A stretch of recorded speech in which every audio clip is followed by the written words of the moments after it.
أعوذ بالله من الشيطان الرجيم. بسم الله الرحمن الرحيم. الحمد لله رب العالمين القائل ولقد فتنا سليمان وألقينا على كرسيه جسدا ثم أناب. Dan demi sesungguhnya kami telah menguji berkali-kali Nabi Sulaiman dan kami letakkan di atas singgasananya satu jasad. Kemudian baginda bertaubat, baginda kembali kepada Tuhan.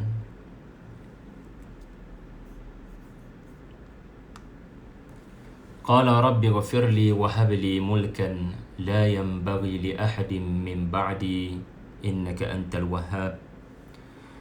Baginda berkata, wahai Tuhanku, ampunkanlah aku dan kurniakanlah kepadaku kerajaan yang tidak selayaknya dianugerahkan kepada sesiapa pun selepas daripadaku.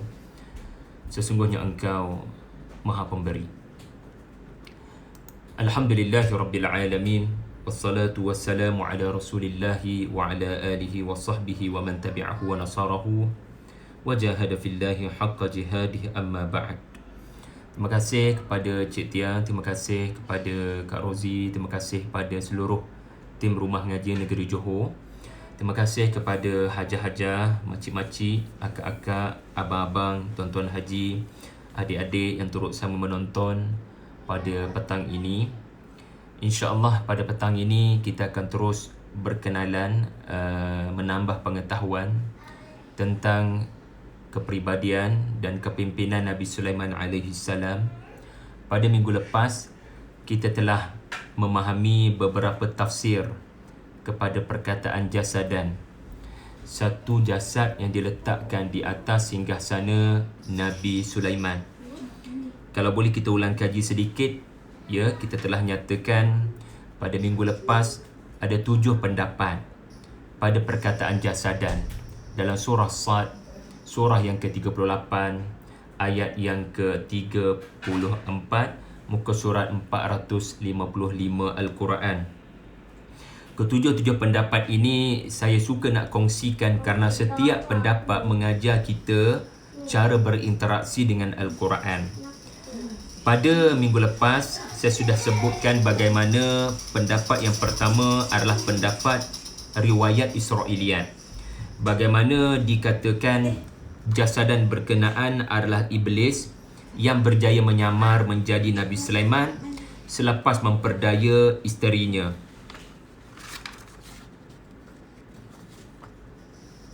Lalu memerintah manusia selama 40 hari 40 malam. Sulaiman AS kononnya tidak dapat memperolehi semula cincin baginda, melainkan di akhirnya berjaya ditemui dalam perut ikan. Itulah ringkasan pendapat pertama, riwayat yang tidak diketahui sejauh mana kebenarannya, melainkan adanya fitnah kepada Nabi Sulaiman, iaitulah tidak mungkin untuk syaitan menukar rupanya kepada Nabi, dan mustahil bagi Allah untuk menjadikan syaitan boleh mengatasi manusia yang ikhlas, apatah lagi Nabi-Nabi, berdasarkan dalil-dalil daripada Al-Quran sendiri. Dan yang paling jelas dalam riwayat Israiliyat menunjukkan jin sudah membantu Nabi Sulaiman untuk mendapatkan semula cincin baginda. Sedangkan keterangan Al-Quran menunjukkan jin ditundukkan Allah kepada Nabi Sulaiman selepas peristiwa jasadan berkenaan dan bukannya sebelum. Dan pada minggu lepas juga kita sudah menyebut pendapat yang kedua, iaitulah pendapat yang juga tiada sandaran, tidak diketahui daripada mana sumbernya, iaitulah kononnya baginda menghantar anaknya ke atas awan dengan bantuan angin, tetapi anaknya meninggal dunia di atas awan. Jadi sama juga hujah dengan pendapat pertama, angin belum ditundukkan, ya, sebelum peristiwa ini. Jadi apa-apa riwayat yang bertentangan dengan cara Allah paparkan di dalam Al-Quran, kita tolak ke tepi. Jadi di situ kita belajar pada minggu lepas bagaimana berinteraksi dengan cerita-cerita yang bukan-bukan daripada riwayat-riwayat Israiliyat. Pada minggu lepas juga kita sempat untuk belajar bagaimana memahami ayat-ayat Al-Quran berpandukan hadis-hadis yang sahih. Dan pada minggu lepas saya sudah huraikan panjang lebar tentang hadis Sahih Bukhari, iaitulah para ulama menyatakan jasadan di situ ada tafsirannya dalam hadis Sahih Bukhari, iaitulah cerita tentang satu orang anak Nabi Sulaiman yang tidak cukup sifat. Jadi kalau akak-akak perhatikan terjemahan Allahyarham Abdullah Muhammad Basmih dalam tafsir pimpinan Ar-Rahman yang tertera pada slide, maka dapat kita lihat terjemahan berkenaan mengambil sisi pandang hadis Sahih Bukhari berkenaan, iaitulah bayi yang meninggal dunia dalam keadaan tidak cukup sifat, kerana sebelumnya baginda melafazkan mahu melahirkan 90 orang mujahidin tanpa baginda melafazkan insya-Allah. Jadi kesan daripada tidak menyebut insya-Allah berkenaan, maka tidak ada seorang pun daripada 90 isteri Nabi Sulaiman yang berjaya melahirkan anak, melainkan seorang. Dan seorang itu pula cacat. Jadi betapa besarnya pengajaran kita dapat daripada hadis Sahih Bukhari, iaitulah Nabi-Nabi dididik tentang perkara yang paling kecil sekalipun jangan dilupakan, iaitulah insya-Allah. Tetapi kita telah nyatakan pada minggu lepas adanya lagi 4 pendapat. Kerana ada lagi 3 pendapat. Dan saya sudah nyatakan pendapat-pendapat yang terkemudian ini kelihatannya sangat membantu kita untuk lebih rasa seronok tadabbur ayat 34 dan khususnya ayat 35 doa Nabi Sulaiman sebentar lagi. Ini kerana hadis Sahih Bukhari tadi yang panjang lebar tentang Nabi Sulaiman mahukan 90 orang mujahidin, hadis berkenaan Nabi tidak sebut dalam konteks menghuraikan ayat 34 surah Sad. Barangkali Nabi menyebut kisah yang berlaku pada Nabi Sulaiman, kisah yang benar, tetapi tiada kena mengena dengan perkataan jasadan. Maka lahirlah 3 lagi pendapat. Okay, dengar elok-elok saya nak mula masuk ke dalam topik yang sebenar pada petang ini, iaitulah 3 pendapat kepada makna jasadan. Adapun pendapat yang pertama, ini baki daripada 7 pendapat. Adapun pendapat yang pertama jasadan adalah syaitan. Jasadan tu akak-akak, abang-abang boleh memahaminya sebagai syaitan. Tapi bukan iblis dalam rupa paras Nabi Sulaiman. Bukan. Kerana kita sudah tolak pendapat yang pertama tadi. Tetapi apa maksud jasadan kat situ syaitan? Sebelum tu, ini pendapat siapa? Ini adalah pendapat Ibnu Abbas radhiyallahu anhu, pendapat Mujahid, pendapat Al-Hasan Basri, pendapat Qatadah, pendapat As-Suddi, dan beberapa lagi pendapat-pendapat daripada salaf, daripada orang-orang terdahulu pada 300 tahun yang pertama yang dirakamkan dalam tafsir At-Tabari dan tafsir Ibnu Abi Hatim. Jadi para salaf ini pada pandangan mereka jasadan ini adalah syaitan. Tetapi tidak diperincikan adakah iblis dalam rupa paras Nabi Sulaiman ataupun apa-apa sahaja, melainkan mereka menyatakan itu adalah syaitan. Lalu apabila Nabi Sulaiman melihat ke arah syaitan berada di atas singgasananya, kita kena ingat syaitan menurut suratul An'am ayat keberapa saya tak ingat. Syaitan, perkataan syaitan tidak hanya merujuk kepada kaum jin, tetapi juga merujuk kepada manusia. Jadi kalau kita faham syaitan sebagai jasadan, maknanya itu bukan syaitan yang bertubuh, itu syaitan manusia. Maknanya ada orang jahat di atas singgahsana baginda. Bila baginda lihat, baginda melafazkan astaghfirullah. Baginda melihat, baginda melafazkan Rabbi ghafirli. Tetapi ada perincian tak? Tak ada perincian. Jasadan itu adalah syaitan manusia. Kerana perkataan syaitan di dalam Quran bukan hanya merujuk kepada jin. Bahkan jin pun ada yang baik. Tetapi perkataan syaitan dia bukan nama. Syaitan ni sifat. Maka bila sebut sifat, dia boleh berlaku pada jin, dia boleh berlaku pada manusia. Maka manusia dan jin boleh sama-sama jadi setan, jadi syaitan, jadi ashtana, menyeleweng dan melampaui batasan Tuhan. Jadi ini pendapat yang pertama ataupun pendapat yang keempat berdasarkan 7 pendapat kita nak kongsikan. Apa perincian kita tak tahu. Para salaf tidak menghuraikan dengan terperinci, tetapi barangkali dia akan ada kaitan dengan pendapat yang kedua. Iaitulah pendapat yang kelima. Ya, saya nak mudahkan faham. Hari ni kita nak share 1, 2, 3, 4 pendapat.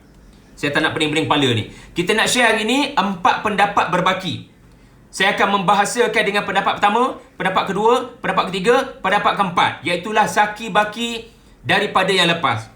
Jadi akak-akak jangan faham pendapat pertama ni adalah pendapat pertama yang lepas. Yang lepas tu lepaslah. Yang tu kita dah bincang. Untuk tak pening kepala hari ni, ini adalah 4 pendapat yang berbaki. Pendapat pertama telah saya jelaskan, syaitan dalam rupa paras manusia. Syaitan dari kalangan manusia. Jasadan, maknanya bukan syaitan yang tak nampak tubuh, tetapi syaitan yang nampak tubuh, duduk atas singgasana. Macam mana boleh ada orang jahat duduk atas singgasana Nabi Sulaiman? Yang ini kita tak diberitahu. Tetapi memang ada situasi berkenaan, lalu menyebabkan Nabi Sulaiman mengatakan Astaghfirullah. Astaghfirullah. Agak-agak kan, apa yang menyebabkan Nabi Sulaiman istighfar? Bila melihat satu orang yang bukan pemerintah Palestin dan sangat jahat, syaitan dari kalangan manusia, boleh ada atas singgasana Nabi Sulaiman. Jadi kita tak tahu apa perincian kan? Maka kat sini muncullah pendapat yang kedua, iaitulah pendapat yang kelima lah, berdasarkan kiraan daripada minggu lepas. So pendapat yang kedua ni dia kembangkan pendapat salaf tanpa mengambil riwayat Israelian. Apakah pendapat yang kedua ini? Pendapat kedua menyatakan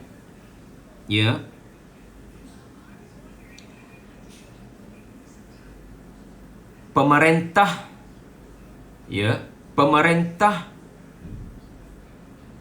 dari kalangan anak Nabi Daud selain daripada Nabi Sulaiman. Anak Nabi Daud, untuk makluman, ramai. Tuan-tuan boleh Google. Anak Nabi Daud bukan hanya Sulaiman tau. Anak Nabi Daud ramai. Dan sesama anak-anak ni ada masalah hati. Cemburu sesama sendiri kepada adik-beradik mereka Sulaiman. Jadi ia mengingatkan kita kepada cerita siapa? Cuba teka. Aku tak boleh terimalah Sulaiman tu jadi pemerintah. Dan Sya'rawi menyatakan, ini pendapat Syekh Mutawalli Sya'rawi, iaitulah ia berlaku di awal-awal pemerintahan Nabi Sulaiman. Biasalah tuan-tuan, empire belum berkembang, baru naik tahta. Ada sahaja yang tak senang dengan dasar pemerintahan Nabi Sulaiman. Kalau akak-akak ada mengkaji tentang kerajaan-kerajaan Osmaniyah, maafkan saya, raja-raja kerajaan Osmaniyah, ada satu amalan yang dilakukan, amalan jahiliah daripada Eropah, dilakukan oleh segelintir keluarga-keluarga Osmaniyah, iaitulah amalan fratricide. Apakah amalan fratricide ini? Saya tak tahulah sebutan tu betul ke tidak. Iaitulah amalan di mana sesama putera-putera raja ni, anak-anak sultan ni, kita kena ingat ya, sultan kahwin dengan ramai isteri. Sultan kahwin dengan ramai isteri. Seumpama Nabi Daud mempunyai ramai isteri, dan bila ramai isteri, anak-anak tu dia macam sebiji cerita siapa?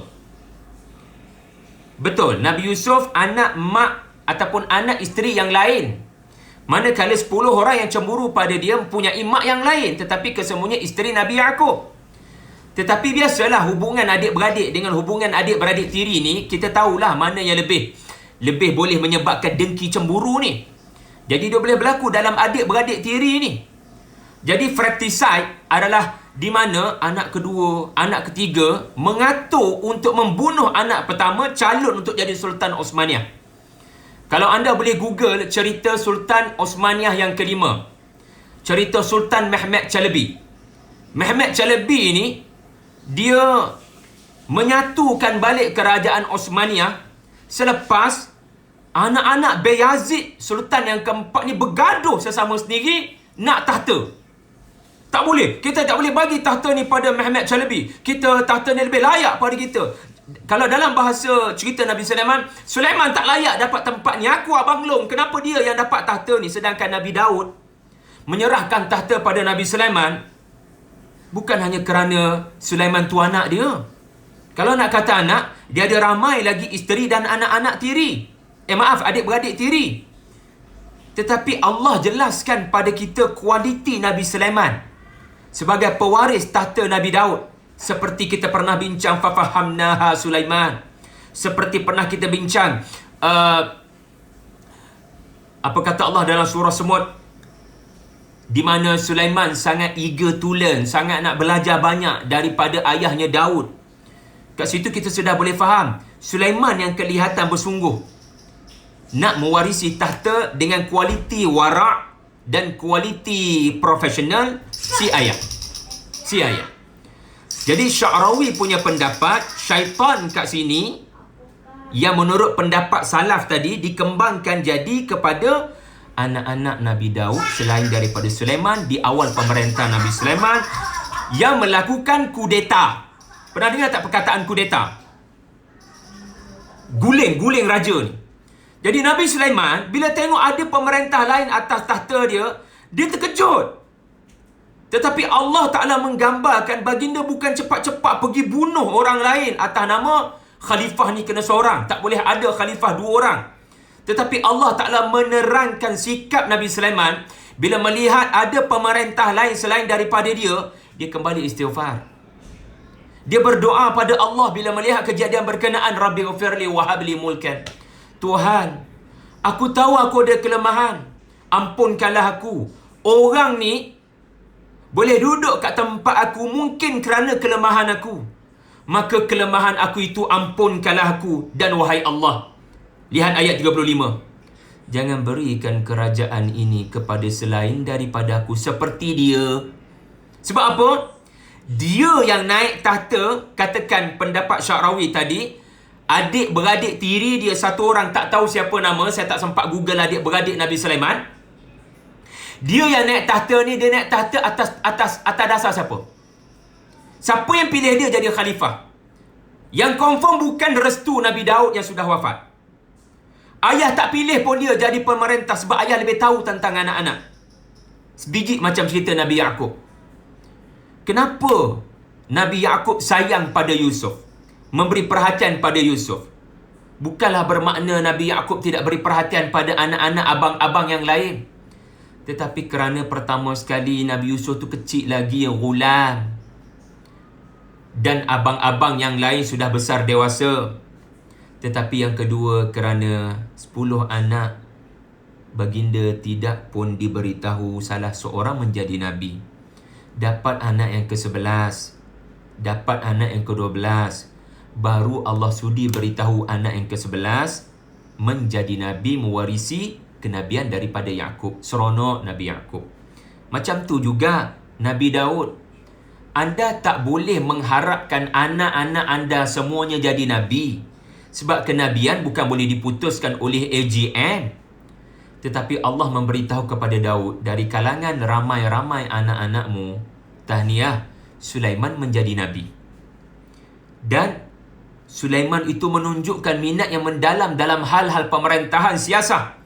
Saya tak ingatlah saya dah pernah sampaikan ke tidak kepada rumah ngaji Johor, cerita Nabi Sulaiman dengan Nabi Daud berbeza pandangan. Saya pernah sampaikan ke tidak Suratul Anbiya. Kualiti Nabi Sulaiman, dia fikir jauh lagi daripada sekadar pemikiran ayahandanya Daud. cerita tentang pemilik kambing yang kacau kebun seorang pemilik kebun. Ada kot saya pernah sampaikan, Kak? Pernah tak, Kak? Okey, pernah dengar ke? Pernah saya sampaikan? Lupa saya ke lupa? Tak apalah. Tak. Okey, Alhamdulillah. Maknanya saya pernah sampaikan. It's okay. Jadi, ini pendapat yang kedua. Iaitulah jasadan berkenaan adalah satu orang manusia yang berjiwa syaitan, yang memerintah atas dasar gila kuasa tanpa restu ayahanda khalifah sebelumnya Nabi Daud. Tetapi sikap Nabi Sulaiman, subhanallah, baginda tidak menyerang tubuh berkenaan, adik-beradik berkenaan, abangnya barangkali, abang tirinya, adik tirinya barangkali, tetapi sikap baginda adalah Rabbi ghafirli, ampunkanlah aku ya Allah, mungkin aku tak layak kerana kesilapanku, tetapi kalau beginilah orangnya yang berada di atas singgahsana saya, di awal pemerintahan saya sudah ada kudeta, dan orang macam ni duduk kat depan mata saya untuk memerintah Palestin, aku kenal benar dia akan bawa kerosakan dan kecelakaan kepada Muslim di Palestin. Maka wahai Allah, jangan beri kerajaan kepadanya, anugerahkanlah kerajaan kepada saya. Wahabli mulkan la yanbaghi li ahadin min ba'di. Kenapa bagi dia lafaz begitu? Sebab depan matanya ada jasad syaitan yang bertubuh dari kalangan adik-beradik dia. Itu nombor 2. Ya, itu nombor 2. Nombor 3. Okey lagi ke semua? Boleh faham tak nombor 1, nombor 2 tu? Nombor 2 ni dikembangkan nombor 1. Okey, cantik. Terima kasih. Nombor 3. Nombor 3, ready dengan nombor 3. Pendapat yang ketiga, masih ada kaitan dengan manusia. Jasadan itu adalah manusia, tetapi bukan adik-beradik Nabi Sulaiman yang berjiwa hasad dengki, yang punya perangai saudara-saudara Yusuf. Tetapi saya bagi peluang pada akak-akak untuk teka. Jasadan tu masih lagi manusia dan ada kaitan dengan Nabi Sulaiman, bukan jin, bukan setan, bukan iblis, tapi syaitan juga. Bukan syaitan, maafkan saya. Yang ni bukan syaitan. Jasadan kat sini manusia, tapi bukan Nabi Sulaiman. Cuba teka siapa. Dan bila Nabi Sulaiman tengok, ya Rabbi, kalau dia, ya Allah, habis Palestin, habis kerajaan aku. Ya Allah, jangan bagi kerajaan. Siapa yang cakap tu? Ain boleh cakap sebab apa ni? Tahu kat mana? Minggu lepas. Okey, kawan-kawan semua, pendapat yang ketiga adalah anak Nabi Sulaiman. Nabi Daud ada ramai anak, isteri ramai. Nabi Sulaiman, berdasarkan hadis tadi apa kita belajar? Pendapat kedua minggu lepas, pendapat ketiga minggu lepas, maafkan saya, isteri ramai, anak seorang je. Tapi kalau berdasarkan hadis, anak tu pun tak sempurna, ada kecacatan, meninggal dunia. Tetapi ni cerita lain. Ini adalah pendapat daripada Amin Ahsan Islahi, seorang ulama tafsir daripada India. Beliau mengkaji literatur Yahudi. Sejarah Yahudi menunjukkan kerajaan Palestin telah diambil alih oleh satu-satunya anak Nabi Sulaiman, kerana tidak ada lagi calon yang berpotensi dari kalangan anak kandung Nabi Sulaiman. Dan beliau bernama Rehoboam. Saya tak tahu sebutan betul dia apa, tetapi R-E-H-O-B-O-M. Rehoboam. Ataupun tak tahu sebutan yang betul, Rehoboam ke Rotibom ke tak tahu. Tetapi Rehoboam. Anda boleh Google siapa anak Nabi Sulaiman. Tetapi sejarah Yahudi bagi tahu, sebaik sahaja Rehoboam ini memerintah Palestin selepas kemangkatan dan kewafatan Nabi Sulaiman, yang pernah kita bincang dalam surah Sabah, anaknya menjadi sebab Palestin diserang. Palestin jatuh ke tangan musuh kerana anaknya tidak ada integriti dan begitu tidak berkualiti, tidak ada pengalaman dan tidak berkeinginan untuk jadi pemerintah sebagaimana ayahnya Sulaiman. Jadi nak katanya Nabi Sulaiman ni memang dapat anak. Dan dia berterus terang pada Allah. Dia berterus terang pada Allah, anak aku ni memang tak boleh jadi pemerintah. Siapa yang lebih kenal anak kalau bukan ayah sendiri? Jadi bila Nabi Sulaiman tengok anak kecil, di sini tafsiran yang seterusnya, pendapat yang ketiga, jasadan kat sini anak dia yang barangkali masih kecil, ataupun anaknya yang jasadan, maknanya anak dia tu tak ada roh. Sebab perkataan jasad merujuk kepada tubuh yang tak ada roh. Kalau tubuh tak ada roh, orang panggil jasad. Sebagaimana Nabi Adam, sebelum ditiupkan roh, ia disebut jasadan. Jadi nak katanya dia ni manusia tapi tak ada roh. Seolah-olah dia ni ada masalah dalam hal-hal spiritual. Anaknya ni tidak kompeten untuk meneruskan perjuangan ayah. Kalau dia dapat pemerintahan, habis kerajaan ni. So barangkali anaknya ini anak yang tak dapat mewarisi iman sebagaimana ayahnya, apatah lagi kuasa. Maka sebab itulah Nabi Sulaiman berdoa, ya Allah, ampunkanlah aku di atas kelemahan anak endaku ini, dan jangan kurniakan kerajaan kepada anakku ini. Rosak negara ini kalau anakku ini jadi pemerintah. Aku tahu kelemahan integritinya. Aku tahu dia ni pantang dapat harta, pantang dapat kuasa. Aku tahu dia ni banyak bermain daripada memikirkan pasal rakyat jelata. Maka kurniakanlah kerajaan kepadaku. Jangan dikurniakan kepada sesiapa. Kerajaan hebat ini selepas daripada aku. Dan ternyata doa Nabi Sulaiman dimustajabkan Allah. Iaitulah, lepas baginda wafat, kerajaan Palestin tarak. Kerajaan Palestin sudah lumpuh dan jatuh. Ya, kerajaan Palestin sudah diserang oleh musuh dan Bani Israel menjadi hamba tawanan. Kerana Rehoboam tidak mampu menjadi pentadbir dan pemerintah yang baik, kerana isu-isu integriti yang saya tak tahu banyak. Anda memang kena rujuk literature orang-orang Jewish, orang-orang Yahudi, kerana mereka ada fakta berkenaan. Mereka tak ada kaitan dengan ayat ni, tetapi cerita berkenaan menurut Islahi membantu kita faham apa faktor kerajaan Palestin jatuh selepas Nabi Sulaiman. Ternyata doa Nabi Sulaiman tadi ada benarnya. Doa Nabi Sulaiman yang ni lah, ayat 35 ni.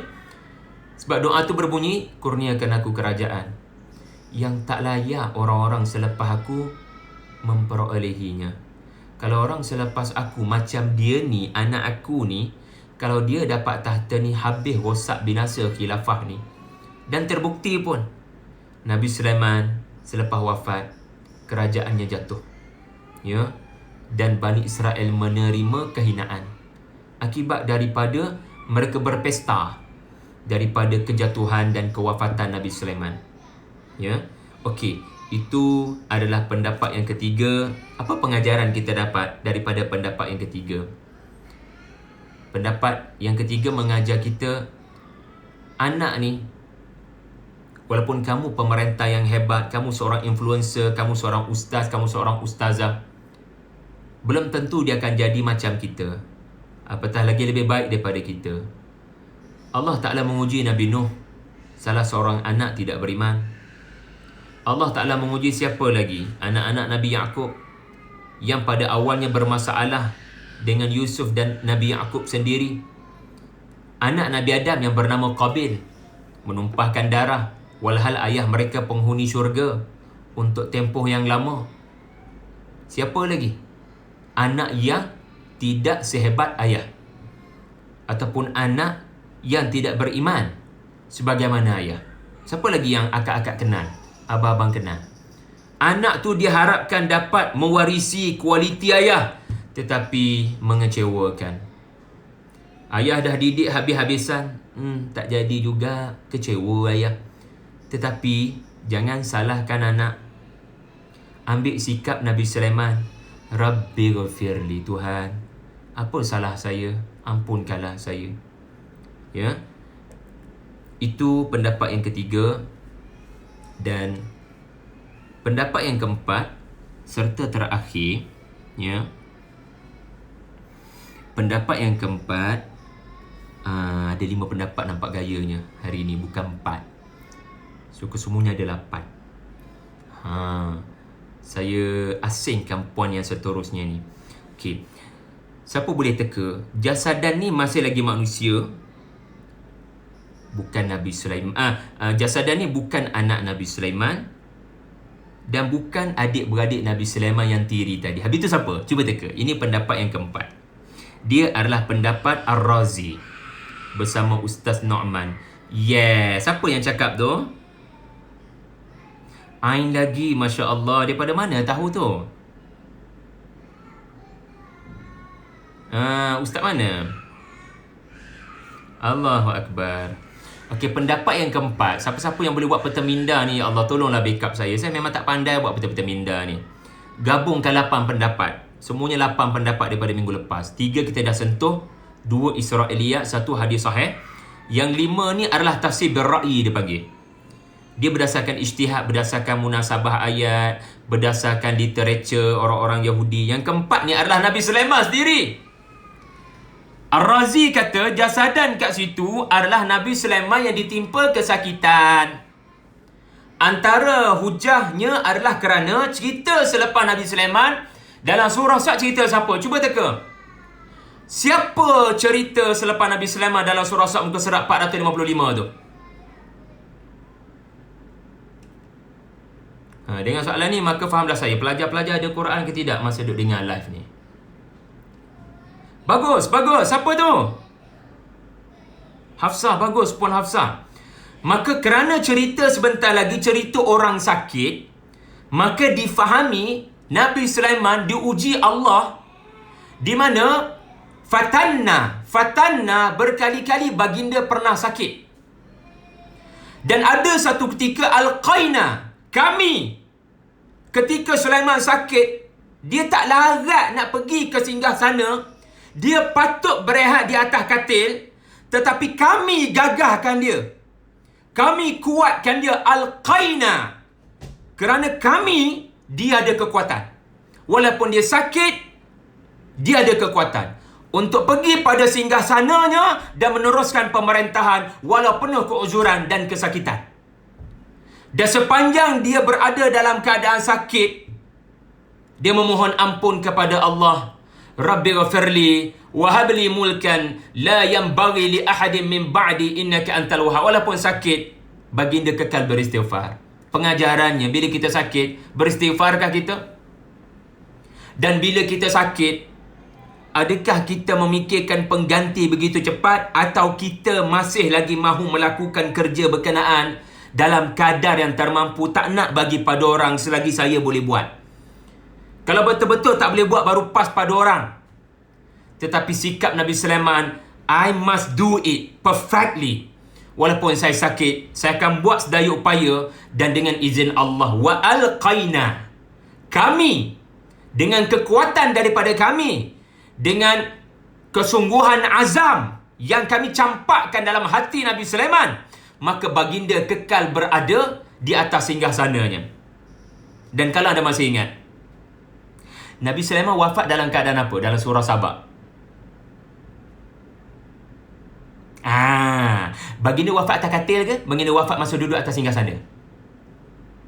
Dan kalau baginda berada dalam kesakitan, kenapa tak rehat atas katil? Dan tak ada orang tahu pasal baginda sakit kecuali baginda sahaja. So pendapat ini menyatakan baginda memang kerap sakit, tetapi baginda kekal duduk atas arash, pegang tongkat. Orang ingat baginda sihat, syaitan ingat baginda sedang memerintah, walhal dah wafat akibat daripada kesakitan. Jadi nak katanya baginda pernah sakit tetapi tidak beritahu orang baginda sakit, dan Allah beri kekuatan kepada baginda untuk kekal di atas kursi, tak bagi kepada orang-orang yang boleh merosakkan kerajaan. Ibarat kalau tuan-tuan nak lebih faham cerita ni, kena belajar satu lagi cerita kerajaan Osmaniyah, atau boleh tengok filmnya di, saya tak tahu nak tengok kat mana filem tu, Sultan Abdul Hamid II. Cerita Sultan Abdul Hamid II, dia dikepung oleh orang-orang yang rosak. Dia dikepung oleh Yahudi yang mahu menggulingkan dia, yang nak kudetakan dia, yang mahu negara haram Israel tu dapat dibina. Orang semua nak gulingkan Sultan Abdul Hamid II kerana dikatakan kononnya dia ni tamak semua benda. Eksekutif, legislatif, semua benda dia nak tamakkan, dia nak kembalikan khalifah. Sedangkan apa yang dilakukan oleh Sultan Abdul Hamid yang kedua adalah menyelamatkan Turki yang sudah nazak. Menyelamatkan Turki yang sudah nazak, tetapi tindakannya disalah faham. Dia tak sanggup orang lain ambil tahta kerajaan Osmaniyah kerana ia akan membawa masalah besar kepada kerajaan Osmaniyah dan akan membesarkan kerajaan Haram Israel. Jadi kalau kita baca cerita Sultan Abdul Hamid yang kedua, kita akan faham pendapat yang keempat ini. Walaupun sakit, baginda kekal di atas tahta. Jadi ini nombor 4. Okey. Ustaz Nu'man pula kata bukan baginda sakit, jasadan kat sini tak larat. Tuan-tuan, apa jadi pada anda bila exhausted balik daripada kerja, OT pula tu, balik ke rumah? Apa berlaku pada anda? Minda anda dah tak berfungsi, emosi anda pun dah tak berfungsi, anda hanya mahu tidur sahaja. Dan pada waktu itu sebenarnya anda umpama jasad tanpa roh. Sebab apa? Anda tak boleh nak sembang banyak dah. Anda dah tak ada mood nak bincang. Anda dah tak ada mood nak gembira ke nak sedih. Anda hanya mahu tidur sahaja demi tubuh anda dapat rehat. Jadi satu orang yang exhausted, satu orang yang terlalu penat, terlalu letih, maka itu namanya juga jasadan walaupun dia tak mati. Jadi jasadan kat sini ada dua makna. Satu, tubuh yang mati, seperti anak Nabi Sulaiman yang baginda lupa sebut insya-Allah tadi. Ataupun jasadan kat sini manusia yang seolah-olah mati, memerlukan tidur mati, tetapi dia tidak mahu tidur. Dia mahu meneruskan pemerintahan dari atas kursi. Walaupun penat, walaupun letih, baginda berkata, Ya Allah, ampunkanlah aku di atas kepenatan ini. Ampunkanlah aku. Tuan-tuan, ingat tak ada satu surah pendek yang semua hafal? Di mana Allah Ta'ala berfirman, bila kamu penat satu urusan, penatkan dirimu dengan urusan lain, dan kepada Tuhanmu memohonlah. Surah apa? Cuba teka. Apabila kamu penat satu urusan, juzuk Ammah ni semua orang hafal surah tu. Bila kamu penat satu urusan, penatkan dirimu dengan urusan seterusnya. Dan kepada Tuhanmu mohonlah pengampunan. Dan ia karakter Nabi Sulaiman. Baginda dah penat, baginda dah letih, duk tengok kuda tadi tu. Kan cerita sebelum cerita pasal apa? Nabi Sulaiman buat spot check kuda, betul tak? Di waktu asar. Di waktu asar, patutnya dah selesai urusan kuda maghrib tu, baliklah ke rumah. Baginda tak balik ke rumah. Ayat seterusnya, laqad fatanna Sulaiman. Baginda patah balik ke singgahsana, ada urusan penting. Dan baginda waktu itu seperti jasad tidak bernyawa, terlalu penat, terlalu letih. Terlalu penat, terlalu letih. Tetapi baginda memohon pada Allah, terimalah amalanku, ampunkanlah aku. Lalu itulah sikap فَإِذَا فَرَغْتَ فَانْصَبْ. Sambung. وَإِلَى رَبِّكَ فَارْغَب. Bila kamu selesai satu urusan, فَإِذَا فَرَغْتَ فَانْصَبْ. Nasaba artinya penat dan letih, exhausted yang amat sangat. Anda hanya tubuh seolah-olah tak ada roh. Letih amat sangat. Kat sinilah dia memberikan inspirasi pada kita. Nabi Sulaiman penat, tuan-tuan, tapi dia tak pernah mengeluh pada manusia. Dia hanya mengeluh pada Allah. Ya Allah, I'm doing my best. Aku melakukan yang terbaik demi agama ni. Biarlah kepenatan aku berbaloi, memilih tentera yang terbaik dari kalangan kuda-kuda. Terimalah amalanku. Wa ila rabbika farghab. Rabbi ghafirli. Ampunkanlah aku. Dan ketika penat, ketika letih, bagi dia berdoa pada Allah, Ya Allah, kurniakanlah aku kerajaan yang tidak selayaknya diberikan kepada orang-orang selepas aku. Maknanya apa? Orang selepas aku ni mungkin manja. Orang selepas aku tak boleh penat sikit, mesti akan luah pada makhluk. Orang selepas aku mungkin stamina tak berapa kuat. Aku ni boleh bertahan sampai malam demi kerja-kerja perjuangan, demi kerja-kerja dakwah. Ya, jadi sesiapa yang pernah penat, letih, tak cukup tidur buat kerja-kerja NGO tu, ya, maka ambillah kisah ini sebagai inspirasi. Akhir sekali, ya, saya minta maaf, saya kena berhenti pukul 3. Dah bersedia dengan pendapat yang kelima? Kita ulang kaji sikit. Hari ini pendapat pertama apa dia? Siapa jasadan itu? Syaitan. Syaitan jin ke syaitan manusia? Syaitan manusia. Pendapat siapa? Pendapat Ibnu Abbas dan para tabi'in. Yang kedua, kembangkan sedikit pendapat pertama. Siapakah syaitan berkenaan? Siapakah manusia yang membawa kerosakan berkenaan naik atas tahta, buat kudeta? Adik-beradik tiri Nabi Sulaiman, anak-anak Nabi Daud dari isteri yang pelbagai. Mengingatkan kita pada cerita saudara-saudara Yusuf. Pendapat yang ketiga apa dia? Pendapat yang ketiga, tidak lain tidak bukan adalah satu-satunya anak Nabi Sulaiman, Rehoboam. Baginda tidak menyerahkan tahta kepada beliau kerana baginda kenal siapa Rehoboam ini, dan beliau akhirnya wafat dan tahta itu diwariskan kepada Rehoboam.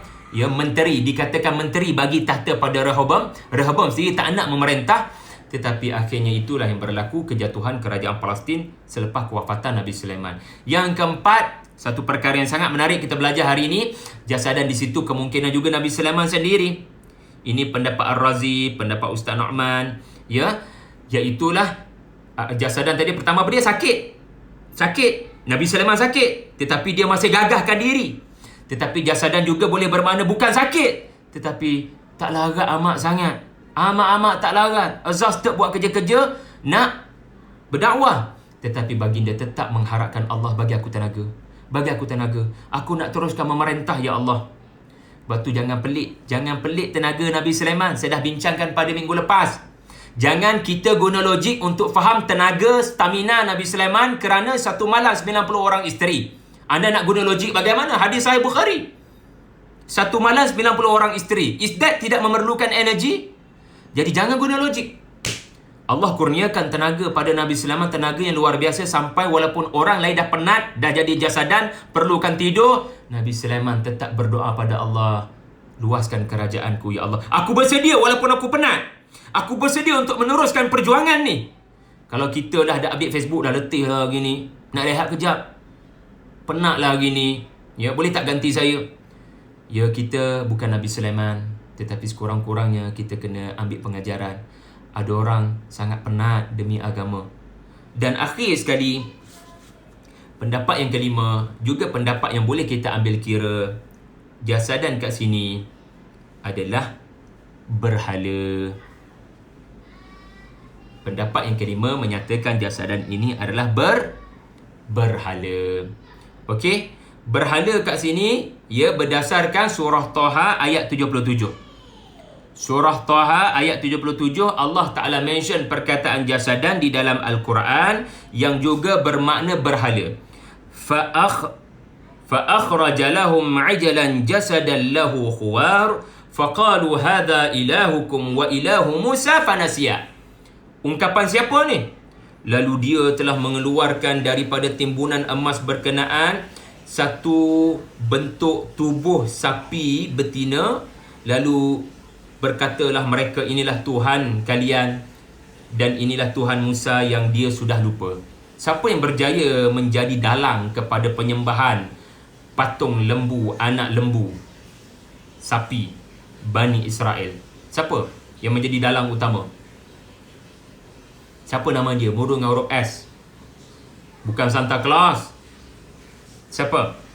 Bukan Sam. Samiri. Quran sebut Samiri. Surah Taha sebut 2-3 kali Samiri. Jadi jasadan kat situ, kalau mengambil kira perkataan jasad dalam Quran, ia merujuk pada berhala. Jadi kat sini dia bukan mirip kepada pendapat yang pertama, kalau anda masih ingat, iaitulah macam ni. Jasadan kat sini menunjukkan adanya isteri Nabi Sulaiman yang munafik. Isteri Nabi Sulaiman, kita kena ingat ya, Nabi Sulaiman menikahi ramai isteri demi memelihara kesatuan khilafah. Dan pemerintah negeri yang baru tunduk memberikan memberikan anak perempuan sebagai isteri. Saya dah sebut pada minggu lepas, penyatuan politik dengan cara perkahwinan. Dan syarat untuk jadi isteri Nabi Sulaiman adalah ahlul kitab, ataupun sekurang-kurangnya menyembah Allah yang esa, tidak menyembah berhala. Jadi ada kalangan isteri ini munafik demi kepentingan tertentu. Lalu mereka jadi isteri Nabi Sulaiman, dan mereka menyembah berhala dalam diam. Berhala tu disimpan dalam bilik isteri, seorang isteri ni yang munafik, simpan jasadan berkenaan, simpan berhala berkenaan. Kalau masih ingat, pendapat pertama apa dia? Dulu-dulu, minggu lepas, ada seorang isteri ni yang kehilangan ayah, dan kerana terlalu ingat pada ayahnya yang mati terbunuh akibat jadi tentera Nabi Daud, dia telah memorikan ayahnya dalam bentuk patung berhala. Itu tak tahu cerita dia macam mana, wallahualam. Tetapi jasadan kat sini adalah berhala yang disimpan oleh salah seorang isteri Nabi Sulaiman dalam bilik hujurat, dalam bilik isteri baginda. Dan biasalah, bilik isteri berhampiran dengan singgahsana pemerintahan. Bilik isteri berhampiran dengan singgahsana pemerintahan. Maka jasadan di sini adalah berhala di bilik salah seorang isteri Nabi Sulaiman, berhampiran dengan kursiyihi, berhampiran dengan singgahsana Nabi Sulaiman. Jadi bila Nabi Sulaiman dapat selongkar, buat spot check, buat selidik, terkejut dia. Astaghfirullahalazim.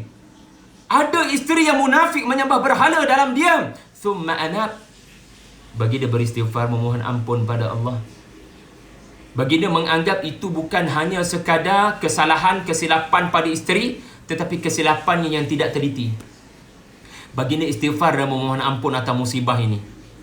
Jadi saya tak tahu apa kesudahan isteri berkenaan. Adakah isteri tersebut lari ke, ataupun bertaubat selepas cerita sebenarnya diketahui oleh suami. Saya tak tahu apa cerita.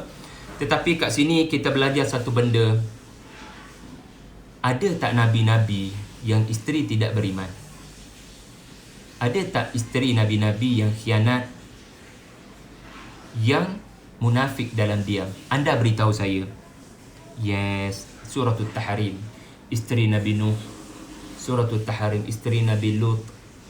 Siapa lagi dalam Quran, dalam sunnah, isteri tidak beriman?